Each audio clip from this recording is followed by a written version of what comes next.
thank you. This is just related question, that's why. I'm so happy that I moved to Shoreview. So I have two favorite senator and representative here. Well, I just wanted to extend that immigration issue.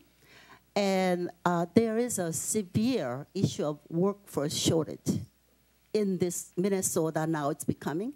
And then if you really look at the portion of how diversity population will rise, that's another issue.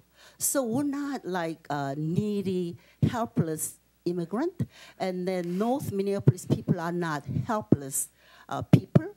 We are asset to this country.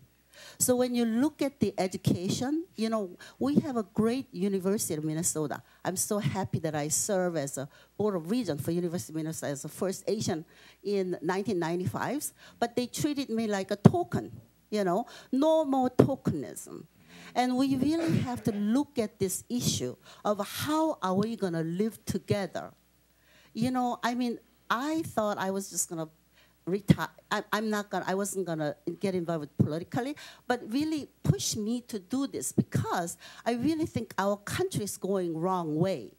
So please, Senator and Representative, you know, both of you, that please push this issue for every level of the issue that you have to put that in your mind. Thank you.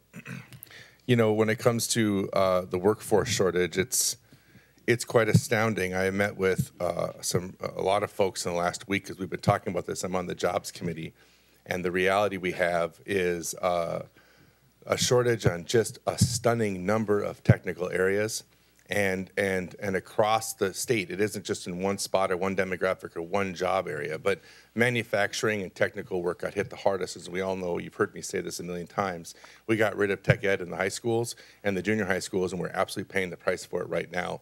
Imagine what our economy could be doing if those 50 to 100,000 jobs were being filled right now, jobs that pay pretty fantastically, right?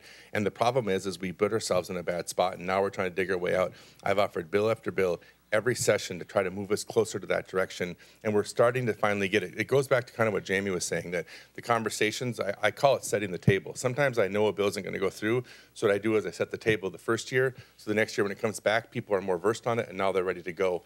When it comes to immigration, I want to be clear. I have a sizable Hmong community in my district. We have a sizable Somali community, and I know there's been negative press about some of the folks in those communities. But the reality is if you want to look at one of the single biggest entrepreneurial engines running our economy right now, it's those two communities. They do more in creating wealth and trying to create jobs and building jobs and taking responsibility. I'll never forget what a Somali immigrant who's now living in the United States said to me. The most amazing thing to me about you guys is if you want to make more money, you can just go get a second job, and it's there. I just work more. So now I work 2 jobs. And if I want more money, I'm going to go get a 3rd job. And I'll just keep working until I either run out of time or I get the money that I need.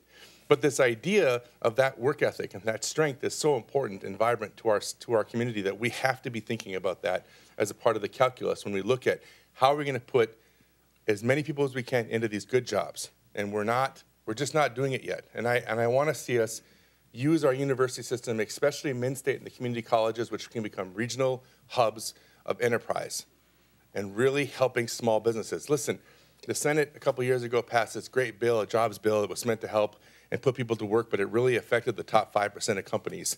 And the bill I offered at the same time helps the lower 50% of companies that are 50 people and less. They make up the backbone of our economy. Those are the people that are actually creating wealth and putting their credit and their life on the line. Those are the people we should be giving support and helping them get to work. And I just don't think we're doing that the way we could.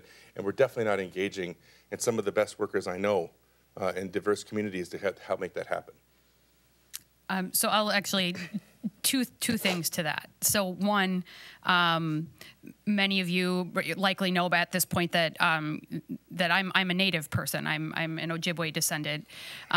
So unless you're of Native descent, our community is made up of immigrants overwhelmingly. And so I always feel like it's important to point that out, because it's it really gets turned into this us versus them thing. And it doesn't have to be that way. There at some point, each one of the communities that people come from, and the rest of my background is Norwegian, so it's, I think it's important to acknowledge that. And then I would be remiss if I did not mention, we have good organizations that make these connections already, like the International Institute of Minnesota. If folks are if you're not familiar with that organization, please Google them, look them up.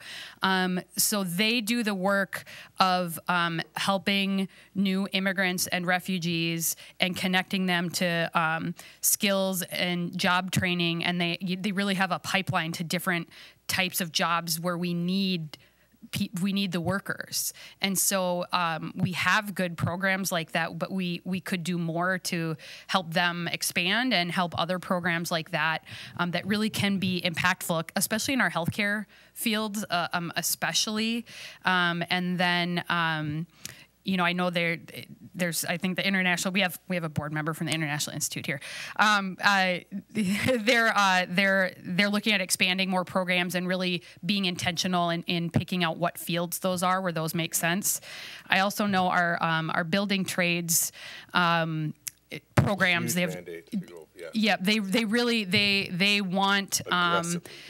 They want to recruit more folks and really make sure that every person in the community, regardless of your background, has access to those training programs, because they do need the workers. So I appreciate the question, because obviously it's a huge topic of conversation right now, especially with our current president. But the reality is that we all do better when we all do better. So I think the more we can do to promote programs that do that, the better off we all are.